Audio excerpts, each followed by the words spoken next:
नमस्कार दर्शकों, आप देख रहे हैं अभी न्यूज़। और जैसा कि लगातार आपको हम दिखाते आ रहे हैं, आगामी लोकसभा की चुनाव की तैयारियों को लेकर के चर्चा कर रहे हैं, मिलवा रहे हैं उन लोगों से जो मथुरा की राजनीति में अपना एक विशेष स्थान रखते हैं और लगातार राजनीति में सक्रिय रहते हैं।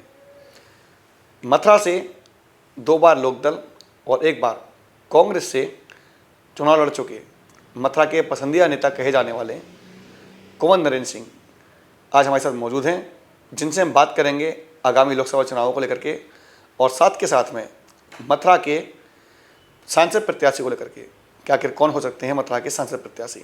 स्वागत है आपका वीडियो में। धन्यवाद। नरेंद्र जी, पहला सवाल यही रहेगा कि आज जैसा कि सभी लोगों का एक कहना था कि भारतीय जनता पार्टी ने राम मंदिर को बनाया और वो अपने उस कथनी में करने में सफल रही जो उसने कहा था, जनता को वादा किया था कि वह राम मंदिर बनवा कर देंगे। राम मंदिर के नाम पर उन्होंने चुनाव लड़ा और आज राम मंदिर बन चुका है। ऐसे में लोग कयास लगा रहे हैं कि भारतीय जनता पार्टी विजय रथ पर सवार है और उनका रथ रोकने वाली किसी भी पार्टी में अब दम नहीं है। ऐसे में इंडिया गठबंधन, जिसका ये दावा था कि हम सब मिलकर मोदी के विजय रथ को रोकेंगे और प्रयास करेंगे, लेकिन इंडिया गठबंधन भी लगातार टूटता हुआ नजर आया। ममता बनर्जी अलग हो चुकी हैं, बसपा का भी अभी कुछ कहना नहीं है और अन्य पार्टियां जो हैं वो भी बिखराव की ओर हैं। ऐसे में किस प्रकार से आपकी जो लोकदल की तैयारियां हैं वो किस प्रकार से की जा रही हैं और क्या कहना चाहेंगे आगामी लोकसभा चुनावों को लेकर के? देखिए, राजनीति में कब परिस्थितियां बदल जाएं, कब अनुकूल हो जाएं, कब प्रतिकूल हो जाएं, ये कहना असंभव है। क्योंकि इंदिरा जी को कोई नहीं कहता था कि 77 में इंदिरा जी खुद हार जाएंगी, राजनारायण जी से हार गई। 80 में कोई नहीं कहता था कि पूर्ण बहुमत से इंदिरा जी आ जाएंगी और बीजेपी की मात्र 2 सीटें आएंगी। ऐसा ही हुआ।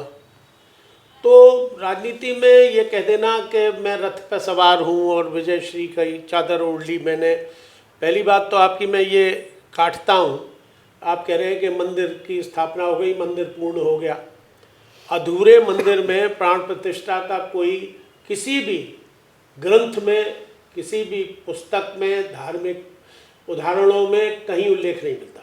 हमारे चारों शंकराचार्यों ने इस बात का पुरजोरी से विरोध किया और मैं समझता हूँ धर्म के नाम पर कोई भी व्यक्ति शंकराचार्य जी की बात को काट नहीं सकता। उन्हें परमात्मा की संज्ञा दी जाती है। संतों ने कहा है, ये मैंने नहीं कहा, संत लोगों ने ये कहा है कि वो ईश्वर का रूप है और वो जब ईश्वर का रूप है तो फिर ईश्वर की बात ये कार्यकर्ता क्यों नहीं मान रहे? भारतीय जनता पार्टी, मैंने कार्यकर्ता ही कहूँगा, प्रधानमंत्री सेवक जरूर कहते हैं, लेकिन है वो इस वक्त खुदा के नूर, वो इस वक्त विक्रांता हो रहे हैं। जो शायद कभी हिटलर कभी हुआ करता था, हमने तो नाम सुना है पुस्तकों में उसका, लेकिन कहते हैं हिटलर का यही था जलवा कि वो जो चाहता था वो ही करता था।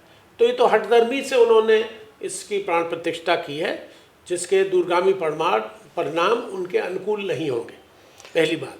तो मंदिर की स्थापना करना कोई राजनीतिक उद्देश्य नहीं है, वो तो एक आस्था का प्रश्न है। मंदिर एक आस्था है और वो भारत में नहीं, विश्व में जो भी भगवान में विश्वास रखता है वो सभी भगवान राम में, भगवान कृष्ण में, हमारी देवियों में, हमारे 12 ज्योतिर्लिंग हैं, हमारे शिव जी हैं, हमारे विष्णु हैं। आज मैं भी आ रहा हूँ ब्रह्मा जी की प्राण प्रतिष्ठा करा के चौमा में, तो क्या मैंने खरीद लिया या चौधरी लक्ष्मी नारायण ने खरीद लिए? भाई भगवान तो सबके हैं, ब्रह्मा जी सृष्टि के रचयिता हैं वो, तो उनको हम अपनी फ्रेंचाइजी कैसे दे सकते हैं? लेकिन तो उनका प्रमुख मुद्दा यही था, उनका कहना यही था कि राम मंदिर हम बनवाएंगे। छीन लिया मुद्दा। आप लोग अभी शुरू हुए हैं, मैंने जब इनमें ताले लगे हुए थे तब दर्शन किए, भगवान राम, जानकी और भक्त हनुमान के। ताले जब खुल गए मैंने तब किए। मैं शायद पहले आपके यहाँ बाइट में ये कह भी चुका हूँ, उसमें किए। जब वो कैनवस में आ गए मैंने तब भी दर्शन किए। कितनी बार मोदी जी गए थे कैनवस में दर्शन करने, या योगी जी कहाँ थे तब कैनवस में जब भगवान विराजे थे? कितने भारतीय जनता पार्टी के कार्यकर्ता, आरएसएस के कार्यकर्ता, विश्व हिंदू परिषद के कार्यकर्ताओं ने जाके कैनवस में दर्शन किए? मैंने किए। जब ताले लगे थे तब किसने किए? मैंने किए। तो हमसे ज़्यादा राम भक्त कौन होगा? हमारे तो पूर्वज थे भाई, हम सूर्यवंशी हैं, हम सूर्यवंशी हैं। तो हमने दर्शन उनके जब किए, हमारे आस्था में है वो। और देखिए, भगवान राम के मंदिर के ताले राजीव गांधी ने खुलवाए, वीर बहादुर सिंह मुख्यमंत्री थे। मैं उसको राजनीतिक परिप्रेक्ष्य में बात नहीं कर रहा हूँ, लेकिन उनकी जिम्मेदारी थी, प्रधानमंत्री थे, तो उन्होंने जन भावनाओं का सम्मान करते हुए उसके ताले खुलवा दिए, उसमें दर्शन हुए। पहली बात, मेरी बात पूरी हो जाती है, फिर टोकी मत बीच में। पहली बात तो जहां पर भगवान विराजे वो मस्जिद हो नहीं सकती। इन्होंने जबरदस्ती उसे बाबरी मस्जिद, बाबरी, अरे उसमें हीरे पन्ने जड़वा देते, उसको सोने से मढ़वा देते। गुम्बदों की, अगर मान लीजिए उनकी शेप गुम्बदों की सी थी, तो उनको गुम्बदों का आकार बदला जा सकता, तो उनको तोड़ने की क्या जरूरत थी। वो हर साल उर्स जो लगता था वहाँ लाखों आदमियों का, जिससे धार्मिक भावना फैलती थी, वो ये चाहते थे धार्मिक उन्माद फैल जाए और जन भावना में ये मैसेज जाए कि साहब बीजेपी वाले या आरएसएस वाले इसको मंदिर को बड़ा भव्य बनाना चाहते। अरे भाई, तुम उसी को बनाते, पहली बात। दूसरी बात, आपने वो मंदिर तोड़ दिया, मंदिर तोड़ दिया। आले में भी हम भगवान को बैठा देते हैं, तो आले को भी पवित्र जगह मानी जाती है। हमारे आपके घर में मंदिर नहीं है, गरीब लोग अपने आले में बैठा, मैंने कई घरों में गया हूँ, आले में भगवान बैठे, लक्ष्मी गणेश बैठे, या लड्डू गोपाल बैठे, या कृष्ण भगवान बैठे। ब्रज में तो कृष्ण की जाते, वो राधा कृष्ण की, तो उसको भी पवित्र जगह माना। वहाँ अगर कोई बच्चा टट्टी पेशाब करे आए तो सास बहू को डांटती है, तो देखने नहीं भगवान बैठे, चल पोछा लगा और गंगा जल से छिड़क और सफा कर। तो एक हमारी आस्था है, आस्था का प्रश्न है, ये किसी पार्टी का प्रश्न नहीं है, किसी राजनीतिक मुद्दे का प्रश्न नहीं है। वो तो ऐसे भुनाना चाह रहे हैं। जल्दबाजी क्या थी इन्हें, भाई मंदिर पूरा हो जाता, गुम्बद बन जाते, उसमें ध्वजा धारण हो जाती। आप कहते हैं भुना रहे हैं, और अन्य पार्टियां कह रही हैं कि भुना लिया है।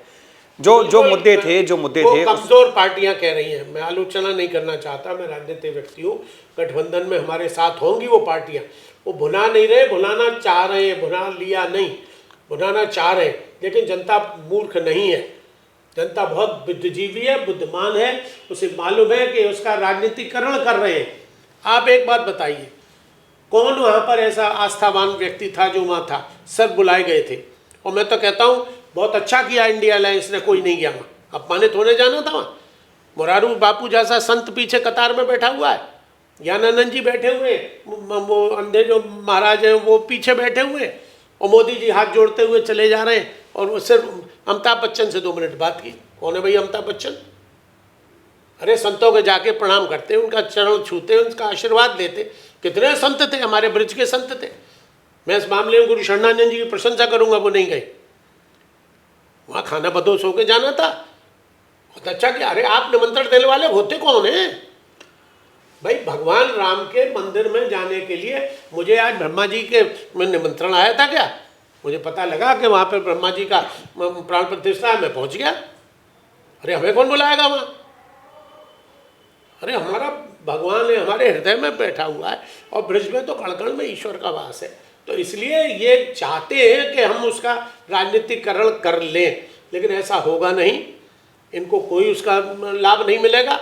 ये सिर्फ उन्माद पैदा करना चाहते हैं, और आप देख लीजिएगा इस चुनाव के बाद मथुरा में यही होने वाला है। लेकिन लोग कह रहे हैं कि जैसे ही प्राण प्रतिष्ठा हुई है, उसके बाद में बीजेपी के ही तो लोग कह रहे हैं, उसके बाद में जो पार्टी, जो इंडिया गठबंधन टूटा हुआ है, उसका कारण मान रहे हैं। टूटा हुआ तो बहुत अच्छा हुआ, इसको संयोजक नहीं बनाया नीतीश कुमार को, बहुत अच्छा हुआ। मैं तो कहता हूँ ममता जी ने मने किया था, मैं उनकी प्रशंसा करता हूँ।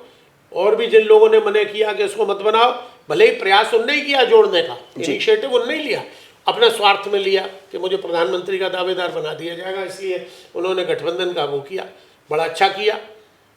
लेकिन उसके बाद उनकी जो छुपी हुई, वो तो कहीं ऐसा ना होता कि वो इंडिया के अगर वो संयोजक बन जाते तो पूरी इंडिया को ही लेके चले जाते बीजेपी में। बहुत अच्छा हुआ वो निकल गए, वो तो एक कोड़ था जो निकल गया। अब बताइए, आप लोग देख रहे हैं रोज फेसबुकों पे अमित शाह कह रहे हैं कि साहब इनके लिए दरवाजे सदा सदा के लिए बंद। मोदी जी कह रहे हैं महिलाओं, जिसने असेंबली में खड़े होके जनता की उसमें मंदिर में खड़े होके, लोकतंत्र के मंदिर में खड़े होके महिलाओं के बारे में अश्लील बातें करी है, क्या आप उसे बर्दाश्त करोगे? तो 2-4 ने कही हाँ नहीं, अरे आप जोर से बोलो, तो सबने कही हाँ नहीं करेंगे। उसके संग तुम गलबैयाँ खेल रहे हो, तो क्या चरित्र है आपका? आप औरों को चरित्र की नसीहत दे रहे हो, आपका अपना चरित्र क्या है? लेकिन अपने चरित्र को तो देखो। नीतीश का एनडीए में आना जो अन्य क्या कर लेंगे एनडीए में आगे? 2-4 सीटें बढ़ जाएंगी इनकी एमपी में 2-4 सीटों पे ही फर्क पड़ेगा। वहाँ की जनता का, मेरी रिश्तेदारियाँ हैं बिहार में, मेरी बात हुई, उनने कहा इसका कोई नहीं, इसका तो कद घटा है और लालू का बढ़ा है। चलिए बात करते हैं मथुरा की राजनीति को लेकर के। अभी हमने बात की राष्ट्रीय लेवल की, अब हम बात करते हैं मथुरा की राजनीति को लेकर के। आगामी लोकसभा के चुनाव आने वाले हैं, आगामी लोकसभा का चुनाव और यहाँ पर कहा जा रहा है कि लोकदल के खाते में मथुरा की सीट बिल्कुल है, 7 सीटें हैं जी। और मैं जैन जी का आभार व्यक्त करूंगा, मुझे उन्होंने अपने ही क्षेत्र का, जो उनका पैतृक गढ़ है जी, मुजफ्फरनगर, बागपत, कैराना, मेरठ, ये जो क्षेत्र है उसका मुझे प्रभारी बना के भेजा है। तो मैं गया भी था, अभी 2-4-6 दिन में वहीं था उधर, और मैंने अध्ययन किया, देखा, और वहाँ बड़ा अच्छा माहौल है। और वहाँ ज़्यादातर बागपत चूँकि चरण सिंह जी की कर्म भूमि है, अजीत सिंह जी की कर्म भूमि है, तो वहाँ मांगने वाले तो देखिए हर जगह टिकट प्रार्थी हैं, लेकिन उन सबकी इच्छा है कि वहाँ से चारू जी लड़ें या जयंत लड़ें। यानी कि मथुरा से अभी तक जो आवाज़ आ रही थी कि मथुरा से लोकदल में कोई मतलब ही नहीं है। मथुरा में स्थानीय लोग हैं, वो लड़ेंगे। मैं पिछली बार लड़ा था, मुझको 3,89,000 वोट मिला था। तो मजबूत लोग हैं जो जनता के बीच में रहते हैं, जनता की सेवा करते हैं, जनता की सुनते हैं, अधिकारियों से लड़ते हैं, भिड़ते हैं, चाहे वो ठेलर वाला हो, चाहे टिर्री वाला हो, चाहे ढकेल वाला हो, चाहे फेरी वाला हो, चाहे बैंड वाला हो, चाहे कुली वाला हो, कोई हो, हम उसके लिए समर्पित भाव से काम करते हैं। उस वक्त ध्यान में ये नहीं रहती कि मुझे एमपी लड़ना है या एमएलए लड़ना है, उस वक्त ये ध्यान में रहती है कि इस गरीब की मदद करनी है। देख जैसा कि अभी और भी है हमारे यहाँ, और भी प्रत्याशी हैं जो टिकटें मांग रहे हैं, और अभी कोटे में तो लोकदल की ही सीट है, और अभी बहुत पानी बहना है। अब जैसे मैंने सुना है, फतेहपुर सीकरी मिली है हमको, हाथरस मिली है, मथुरा मिली है, बागपत, कैराना, मेरठ और मुजफ्फरनगर, 7 सीटें मिली। लेकिन अभी मैंने कल ही सुना है कि शायद फतेहपुर सीकरी कांग्रेस के कोटे में जा रही है। तो अगर कांग्रेस को जाती है तो फिर हमें और सीट मिलेगी, बिजनौर मिल सकती है, अमरोहा मिल सकती है, और एक वो और है संबल। तो लोकदल मथुरा से चुनाव लड़ने जा रहा है, तो लोकदल क्या गठबंधन के साथ लड़ेगा या गठबंधन किन किन पार्टियों का गठबंधन रहेगा? क्योंकि मायावती अलग हो चुकी हैं। देखिए मेरी बात सुनिए, मायावती जी अभी तो उन्होंने घोषणा नहीं की है कि मैं गठबंधन में रहूंगी या नहीं रहूंगी, अलग ही लड़ने की बात कही है। आप सब लोगों ने सुना है, पढ़ा है, देखा है, और उसके पीछे कारण भी आप लोगों को मालूम है। आप भले ही जाने न जाने, वो बात अलग है, आप लोगों को मालूम है कि ईडी क्या। अब आप देखिए 5 बजे उसने, नीतीश ने शपथ ली है और 8 बजे नोटिस पहुंच गया ईडी का लालू के यहाँ। ये क्या है? ये हताशा है, ये जागरूकता नहीं है, ये पार्टी की हताशा है कि किस तरह से गठबंधन को, इंडिया को कमजोर किया जाए। तो इसलिए वो जानबूझ के सब कर रहे हैं। अब तेजस्वी को भी नोटिस आएगा, केजरीवाल को आ रहा। केजरीवाल तो मुझे लगता है कुछ ठंडे पड़ गए, कुछ सरेंडर वरेंडर कर गए, क्या कर गए, कोई अंडर हैंड डीलिंग हो गई उनकी, मुझे लगता। तो उनके नहीं है, उधर शिबू सोरेन के पीछे पड़े हुए। तो ये ईडी क्या है भाई? ईडी क्या है? ईडी एक हमारा विभाग है, उसके मैं समझता हूँ उसकी एक छवि और उसकी साख खराब हो रही है ईडी से। मैं समझता हूँ उन्हें, अगर कभी विपक्ष में ये सरकार जो आज है वो आई सत्ता में, तो ईडी नाम की चीज ही खत्म हो जाएगी। देखिए जैसा कि आपने स्पष्ट कर दिया कि मथुरा से लोकदल का ही प्रत्याशी गठबंधन में उतरेगा, तो यदि आप उतरते हैं या आपकी पार्टी के कोई अन्य प्रत्याशी उतरते हैं, तो प्रमुख मुद्दे क्या रहेंगे मथुरा के, मथुरा की जन समस्याओं के बारे में? मथुरा के मुद्दा सबसे बड़ा जो है जी, धार्मिक स्थल है, और यहाँ की धार्मिक स्थिति इतनी खराब है।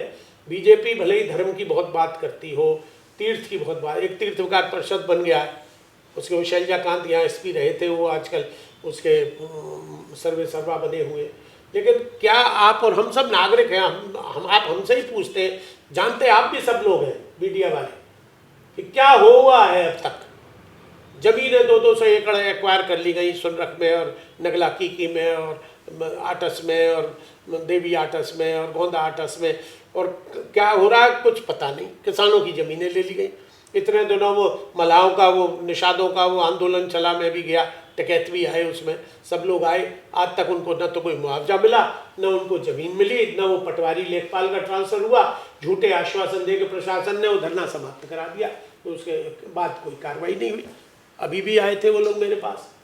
तो ये इनकी कथनी करनी में फ़र्क है। कोई विकास का काम नहीं हुआ। नगर पालिका महानगर पालिका बन गई, नगर निगम बन गया, आप बता दीजिए मथुरा नगर निगम ने क्या डेवलपमेंट किया है पिछले 5 साल। तो वो रह गई वाल्मीकि, क्या नाम था उनका, मुकेश आर्यबंधु। मुकेश आर्यबंधु है। अब ये सेठ जी बन गए हैं, विनोद सुपारी वाले। अब इनको मैंने तो सुना है, पता नहीं झूठ सच, वो बताइए पहला बार बनने के बाद 26 जनवरी को झंडा रोहड़ के लिए नहीं गए। अरे भाई, इससे बड़ा असम्मान कभी कोई हो नहीं सकता कि आप, ये पर्व है हमारे, जैसे कृष्ण जन्माष्टमी है, हमारी रामनवमी है, हमारी शिव चौदस है, ये जैसे पर्व है, ऐसे ही 26 जनवरी और 15 अगस्त। 26 जनवरी को हमारा संविधान लागू हुआ था, 15 अगस्त को देश आज़ाद हुआ था। तो इसके लिए तो बच्चा बच्चा, बूढ़ा बूढ़ा उठ के खड़ा हो जाता है। आज भी राष्ट्रगान कहीं बजता है तो लोग अटेंशन में खड़े हो जाते हैं। तो ये भाव है ना हमारे अंदर। उन लोगों ने जिन्होंने देश की आज़ादी के लिए अपना सर्वस्व न्यौछावर कर दिया, अंग्रेजों की लाठियाँ खाई, जेल की यात्राएं सही, मौत के मुंह में गए, और कितना बड़ा बलिदान करने के बाद देश आज़ाद हुआ। मैं आपको एक वाकया बताऊं, मैं लंदन गया था अभी 5-6 साल पहले, 4-5 साल पहले। तो वहाँ एक नदी जो है उसके बगल में ही वॉकिंग पाथ है बना हुआ है। तो वहाँ जैसे ही मैं आगे गया तो मुझे नहीं मालूम था, पहली बार गया था, तो वहाँ एक गांधी जी का बस लगा हुआ है, जैसे कहते हैं ना, आधा बुत बैठा हुआ था।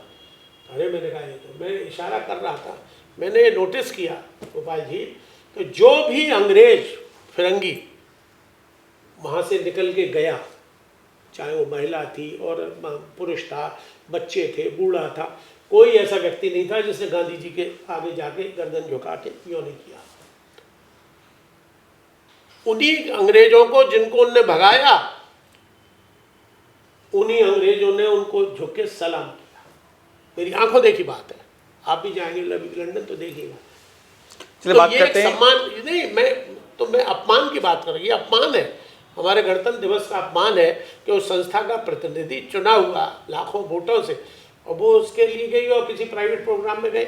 मुझे मिलेंगे तो मैं उनसे शिकायत करूंगा, मेरा अधिकार नहीं है कोई, लेकिन मैं एक नागरिक होने के नाते मुझे बड़ी पीड़ा हुई जब मुझे लोगों ने बताया कि साहब मेयर के ने झंडारोहण ही नहीं किया वहाँ पर नगर निगम में, वहाँ IAS ऑफिसर ने उसको झंडारोहण किया। तो बड़े, मैं तो छोटे छोटे पदों पर रहा हूँ, लेकिन मैंने हमेशा सम्मान किया। मैं 78 में कोऑपरेटिव बैंक वृंदावन का अध्यक्ष बन गया था, तो मैं बड़े शौक से जाता था, सुबह उठ के काली सी अचकन पहन के, टोपी लगा के, तब तो नौजवान ही था मैं, तो जाता था।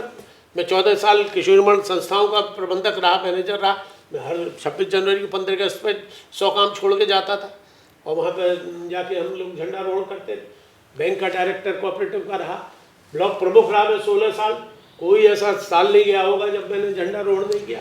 तो ये गर्व की बात है, पर्व की बात भी, और हमारे लिए गर्व की बात है कि हम तिरंगे का सम्मान कर रहे हैं। जी नरेंद्र जी, बात करूं तो खैर हम, वो तो इनका व्यक्तिगत वो है, वो करें न करें, लेकिन विकास के नाम पर आप बताइए, मथुरा जनपद, मथुरा शहर में आप देहात, इसमें कितने गांव आ गए? देखिए, विकास के नाम पर हमें मथुरा में जुबली पार्क की पार्किंग मिली है, विकास के नाम पर हमें जगह जगह फ्लाईओवर मिले हैं। पार्क में जो काम, मुझे कहने में कोई संकोच नहीं है, वीरेंद्र अग्रवाल जब चेयरमैन थे तो उस वक्त जो काम हुआ, वैसा काम न मनीषा जी के कार्यकाल में हुआ, न बाद में अब हो रहा है। जबकि फंड्स मैं समझता हूँ तब से दुगने चौगने 10 गुने आ गए होंगे। आज आपकी नज़रों में आगामी जो लोकसभा चुनाव आने वाले हैं, उसमें आपकी तरफ से प्रमुख मुद्दा क्या रहेगा? किन मुद्दों को लेकर के आप चुनाव लड़ने जाएंगे जनता के बीच में? हमारे को अगर सम्मान मिलता है पार्टी की तरफ से टिकट लड़ने, तो देखिए सबसे पहले तो मथुरा का मुद्दा जमुना प्रदूषण का है, सबसे पहला प्रयास होगा। देखिए, ये मैं यहाँ पर आपसे कहना चाहूंगा, जितने ही प्रत्याशी आते हैं, चाहे वो किसी पार्टी के क्यों ना हो, सभी लोग कहते हैं इस बात को कि अब जो कहते हैं वो करते नहीं है, और जो कहते हैं और करना चाहते हैं उनको अवसर नहीं मिलता। तो ये तो चलिए फिर वही मुद्दा, भी दुर्भाग्य है और हमारा भी दुर्भाग्य है। दूसरी बात, मैं इसको चाहूँगा कि मथुरा एक धार्मिक स्थल घोषित हो जाए। मैं इसलिए नहीं कह रहा हूँ कि उसमें क्या है, ऑटोमेटिक एड्स बहुत मिलती है, तो एड्स जब मिलेंगी तो नेचुरली पैसा मिलेगा तो विकास होगा। मथुरा धार्मिक स्थल। तीसरी जो मुद्दा है, मथुरा NCR में आना चाहिए। हेमा जी 10 साल हो गए, होने जा रहे हैं पूरे, अभी तक आज तक NCR में नहीं ला पाई मथुरा को। अगर आ जाता है NCR में तो मैं सोचता हूँ बहुत से काम अपने आप सरकार के द्वारा करा लिए जाते। जो आवश्यक थे। और चौथी जो सबसे बड़ी बात है, हमारा मथुरा में बेरोजगारी बहुत है। उसका कारण सुन लीजिए, यहाँ के नेता लोग जानते कुछ है नहीं, वैसे ही अपने टिकट लेने को और कलफ लगे कुर्ते पहन पजामे पहन के डोलते हैं। मथुरा टाट ट्रोपोजियम में आ गया है, इसलिए यहाँ इंडस्ट्रियलाइजेशन पूरा कालपुर कारखाने तो बंद ही हो गए, स्मोक प्रोड्यूसिंग आइटम सब बंद हो गए। छपाई के कारखाने थे वो भी लगभग प्राय समाप्त हो गए प्रदूषण की वजह से। जमुना में पानी जाता था, लोगों ने ट्रीटमेंट प्लांट लगाई नहीं।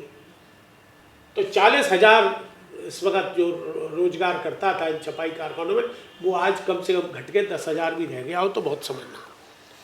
तो वो बेरोजगारी, और यहाँ पर कोई उद्योग न होने की वजह से आज बेरोजगारी की नौजवानों की, उनके लिए उनको या तो नोएडा भागना पड़ता है, या दिल्ली भागना पड़ता है, या गाजियाबाद भागना पड़ता है, ग्रेटर नोएडा या अन्य शहरों में, जिलों में जाके रोजगार ढूंढते हैं।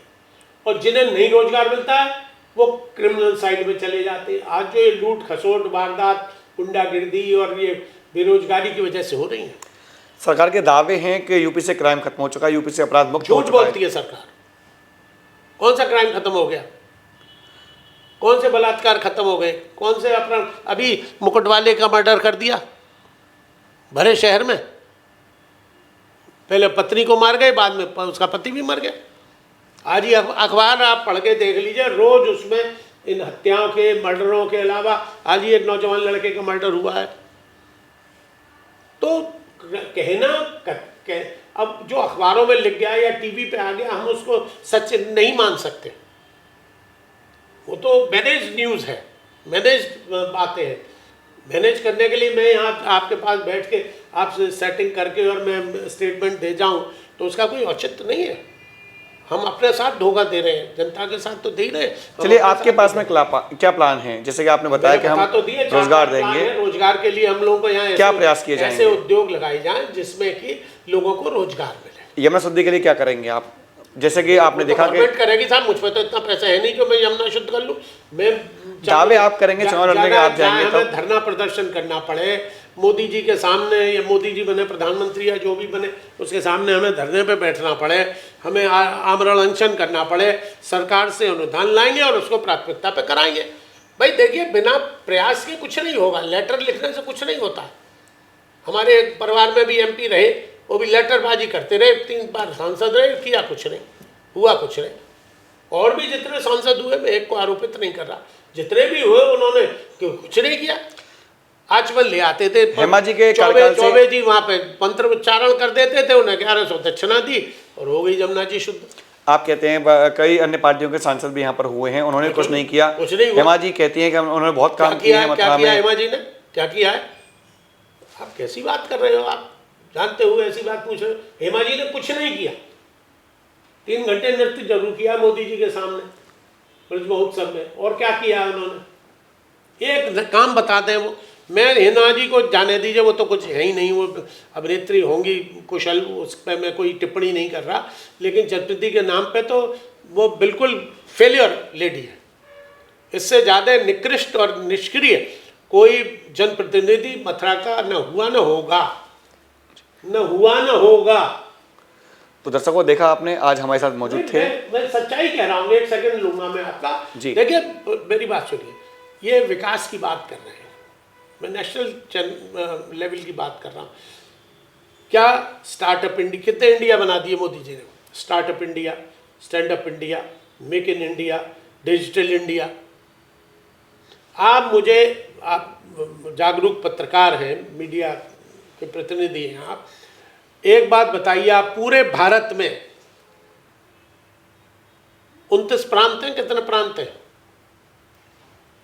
किसी भी प्रांत में कोई भी फैक्ट्री किसी विदेशी व्यक्ति ने या NRI ने, विदेश के ने, एक सुई बनाने की या नट बोल्ट बनाने की कोई फैक्ट्री लगाई हो तो वो आप मुझे बता दीजिए। एक सुई बनाने की, make in India, make in India, make in India. एक सैमसंग की फैक्ट्री लगी थी, वो अखिलेश जब चीफ मिनिस्टर थे तब लगी थी। वो जापान का प्राइम मिनिस्टर था, वो बनने के बाद वो अखिलेश जब हट गए तब वो मोदी जी ने जाके उसके संग उस फीता कटवा दिया। सैमसंग की फैक्ट्री है, नोएडा में बनी हुई है, मोबाइल जो बनाती है। और you name me one factory जिसका मैन्युफैक्चरिंग भारत में 9 वर्ष में शुरू हुआ हो। आप बताओ ना, सिर्फ कहने से, एक मीडिया से, अखबारों में फुल पेज ऐड देने से करोड़ों अरबों रुपया तुम बर्बाद कर रहे हो जनता का। भारत पर मनमोहन सिंह ने छोड़ा था तब 54 लाख करोड़ का कर्जा था और आज भारत 2,205 लाख करोड़ कर्जा है। हमारे आपके सबके सिर पे 1,40,000 रुपये का हर एक पे कर्ज है। ये आपका डेवलपमेंट है, ये डेवलपमेंट है। इससे आप राम जन्मभूमि और कृष्ण जन्मभूमि का उद्धार करोगे? ये पाप है, पाप। इसका पाप का आपको प्रायश्चित करना पड़ेगा। भगवान राम की मूर्ति करने से आपका पाप धुल नहीं जाएगा, और वो भी अधूरे मंदिर में हुई है, प्राण प्रतिष्ठा संपूर्ण नहीं हुई। और आज वो विग्रह कहाँ हैं? उनको तो दिखाई नहीं रहे। वो मूर्ति जो वहाँ से कर्नाटक से बन के आई है, बहुत सुंदर है मूर्ति, मैं उस पर कोई टिप्पणी करें, बड़ी सजीव मूर्ति है, बहुत सुंदर मूर्ति है। मैं उसकी प्रशंसा करता हूँ, बनाने वाले की, मंदिर बनाने वाले की नहीं, मूर्ति बनाने वाले की, उस कारीगर की प्रशंसा करता हूँ। बहुत सजग मूर्ति बनाई है, बहुत सुंदर, बड़ी आकर्षक। मैं उनको नमन करता हूँ। मैं जाऊँगा, मेरे तो ससुराल के बहुत पास है, जरा भीड़ छट जाए तब जाके दर्शन करके आऊँगा मैं, तो वो कोई बात नहीं है। लेकिन वो विग्रह कहाँ हैं जिनके पीछे विध्वंस हो गई बाबरी मस्जिद? एक पीएन ओक की किताब है, पीएन ओक की किताब में लिखा हुआ है प्रथम राजा मान सिंह ने उसका निर्माण कराया था, जो बाब ने जिसमें बाबरी मस्जिद का नाम दे दिया। वो हिंदू राजा जयपुर के प्रथम राम मान सिंह ने निर्माण कराया था। पीएन ओक में नाम ले रहा हूँ, आप चाहें तो किताब लाइब्रेरी में यहाँ मिल जाएगी। पीएन ओक राइटर, ऑथर का नाम बता रहा हूँ, उसकी किताब में लिखा हुआ है इट वॉज बिल्ट बाई राजा मान सिंह प्रथम जयपुर। तो आप जो मंदिर राजा महाराजाओं ने बनवाए, उस जमाने में राजा महाराजाओं थे। राम राजा का मंदिर है ओरछा में, किसने बनवाया? मोदी जी ने या अटल जी ने? किसने बनवाया? टीकमगढ़ के राजा ने बनवाया था। और उनकी रानी, मैं आपको बड़ा रोचक किस्सा बता रहा हूँ, वो उनकी जो रानी थी वो कृष्ण की बड़ी भारी भक्त थी, तो वो अयोध्या चली गई। अयोध्या गई और अयोध्या में जाके रम गई। तो देखिए यहाँ कब तक रहोगी? राजा साहब बुलाएं और रानी जावे नहीं। तो उन्होंने कहा मैं इसलिए नहीं जाऊंगी, जब तक भगवान मेरे संग नहीं चलेंगे तब तक नहीं जाऊंगी। तो उनको स्वप्न दिया और एक मूर्ति उनके सामने जब सो के उठी तो मिल गई। उन्होंने कहा मैं इस शर्त पे जाऊंगा कि तुम मुझे गोदी से नहीं उतारोगी। तो अच्छा नहीं, तो राजी हो गई। तो ले आई साहब, वो आ गई। तो राजा साहब ने उनके लिए बड़ा भव्य दिव्य मंदिर, जब तक वो आई, कई साल में तो आई, तो एक मंदिर बना के तैयार कर दिया।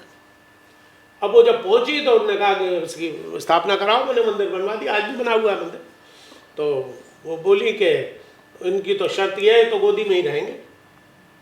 अब वो सोच वोच को जाती थी तब कहाँ रखती थी मुझे नहीं मालूम, तब भी शायद सिर पे रखती हो या कहाँ रखती हो, बहरहाल। तो एक दिन वो अपने काम में लगी हुई थी, कई वर्षों रहे वो गोदी में, लेकिन एक दिन वो अपने किचन में गई, रसोई घर में। तो प्रभु की रचना थी, होना था ऐसा। तो उन्होंने जैसे ही कुछ काम करने के लिए वो भगवान को वहीं उस पर रख दिया, रसोई घर में। और रखते ही उनको तुरंत एकदम स्मरण हुआ कि ये मैंने क्या कर दिया। तो उन्होंने जब हिलाया तो कहाँ हिल रहे थे, भगवान तो विराज गए। तो वो उनका किचन घर था, रसोई घर, जिसको उन्होंने फिर भव्य दिव्य राम राजा का मंदिर वहाँ स्थापना की। और वो मंदिर ऊपर है, उसमें भी मूर्ति है, लेकिन वो तो दर्शनीय स्थल है हमारे आपके लिए। लेकिन पूजा का जो विग्रह है वो उनका किचन घर है, रसोई घर। तो ये तो प्रभु की रचना है। कौन मोदी जी ने मंदिर बनवाया, कौन किसका मंदिर बनवाएगा, ये सब कहने सुनने की बात है। इसका राजनीतिक लाभ ले। सबसे बड़ी जो समस्या है गोपाल जी वो दो है, बेरोजगारी और महंगाई। इस पर कौन काम कर रही है सरकार, ये मुझे बताओ। जी, क्या कहना चाहेंगे जो आपके विपक्षी पार्टी के सभी नेतागण हैं उन लोगों से? नहीं, मैं तो ये कहना चाहूँगा कि देश हित में संविधान से खिलवाड़ न करें, संविधान का सम्मान करें, गरीबों के लिए, बेरोजगारों के लिए रोजगार करें और विकास करें, जिससे कि लोगों को रोजगार मिले और महंगाई कम करें। सब लोग मिलके देश हित में, अपने हित में नहीं। आज एमपी एमएलए जो चुनते हैं वो होते कुछ नहीं, वो करोड़पति हो जाते हैं साल 2 साल में। मथुरा में देख लीजिए आप, जमीनों के और कमीनों के दोनों के भाव बढ़ रहे हैं, करोड़ों अरबों रुपया ये लोग कमा रहे हैं। जो जमीनों के काम करते थे वो फैसले कराने नेताओं के यहाँ, जनप्रतिनिधियों के यहाँ जा रहे हैं, वो अलग से कट ले रहे हैं अपना। तो ये सब धंधा बना लिया है, राजनीति अब व्यवसाय बन गया। पहले धर्म के लिए था राजनीति, एक समाज सेवा का नाम था राजनीति, आज राजनीति व्यवसाय बन गया है, व्यापार बन गया है, रोजगार बन गया है। इसलिए इससे दूर रहना चाहिए। और मथुरा के हित में हम तो भगवान कृष्ण की जन्मस्थली में हमने जाने कितने पुण्य कार्य किए होंगे पूर्व जन्म में, इस जन्म में तो पता नहीं किए नहीं किए, पूर्व जन्म में किए होंगे, जो हमें मथुरा में भगवान की जन्मस्थली मिली। असंख्य लोग हैं विश्व में, आप सब लोग बहुत भाग्यशाली हैं जो आज हम ब्रज में वास कर रहे हैं। यहाँ पे कहते हैं कणकण में भगवान है। तो इसलिए मेरा जनप्रतिनिधि जो मौजूद है और जो भविष्य में हो, जिनकी महत्वाकांक्षाएं हो, उनसा भी मेरे हाथ जोड़ कर विनम्र अनुरोध है कि जनता की सेवा करें, निष्पक्ष भाव से करें और विकास के लिए सारे लोग जो जनप्रतिनिधि हैं, मेयर हैं या जो भी और है, वो सब विकास करें। आज शहर की दुर्दशा हो रही है, नालियाँ अटी पड़ी हैं, सफाई नहीं हो रही है, कूड़ा नहीं उठ रहा है। हमारे टेम्पियर नाम की पॉश लोकेलिटी रह गई है, वहाँ देख लीजिए, और जगह देख लो, सारी पॉश लोकेलिटी मेरी निगाह में, लेकिन काम नहीं हो रहा। मैं भी वहाँ गया था, बड़ौत, छोटा सा नगर पालिका है, कितनी सफाई साहब, देखने लायक, तबीयत खुश हो गई। सिविक सेंस डेवलप होना चाहिए। जितनी भी एनजीओज हैं, ये जितने भी रोटरी क्लब है, लॉयंस क्लब है, जेसी है, जाइंट्स है, ये लोग अपने शाम को मनोरंजन करते हैं, उसके साथ साथ इन लोगों से अधिकारियों को, जनप्रतिनिधियों को बुलाकर बात करनी चाहिए और एक एक कॉलोनी इनको दे दें, गोद ले लें। आप हेमा जी की कह रहे थे, हेमा जी रावल गोद लिया उन्होंने, रावल चले जाओ ना, कोई 10-20 किलोमीटर है, चले जाइए, देख आइए। मैं भी राधाष्टमी पे गया था, क्या विकास हुआ है आपको दिख जाएगा। मानागढ़ी उन्होंने गोद लिया था, मानागढ़ी देख लें। आप कह रहे हैं हेमा मालिनी होगा, अरे मीरा मीरा राधा राधा कहने से विकास नहीं होता है। विकास के लिए आपको प्रयास करना पड़ता है, दौड़ भाग करनी पड़ती है, आपको प्राथमिकताएं फिक्स करनी पड़ेंगी। हर जनप्रतिनिधि को अपनी प्राथमिकताएं रखनी पड़ेंगी, तब जाके विकास होगा। अब ऐसा ही ऐसा खुदा गंजे को नाखून नहीं देता, नहीं खुजाते खुजाते मर जा, वही स्थिति हमारी है। प्रभु से प्रार्थना है कि सेवा का अवसर दें, तो शायद मथुरा की तस्वीर हम बदल के दिखाएंगे। तो देखा दर्शकों, आज हमारे साथ मौजूद थे कुंवर नरेंद्र सिंह, जिन्होंने लगातार राजनीति में सक्रियता दिखाई है और 3 बार इन्होंने खुद चुनाव लड़े हैं। हालांकि वो कुछ वोटों से हार गए, सफलता नहीं मिल पाई, लेकिन एक बार पुनः फिर से तैयार हैं। और इनका कहना है कि यदि जनता इनको मौका देती है, यदि पार्टी इनको टिकट देती है, तो मथुरा के लिए कुछ नया करेंगे, इतिहास लिखेंगे जो मथुरा के युवाओं के लिए प्रेरणादायी होगा। फिलहाल अपनी इस न्यूज़ को देते हैं पर विराम। मैं अपने सहयोगी कैमरामैन गोपाल जग्गा के साथ गोपाल चतुर्वेदी, अभी न्यूज़।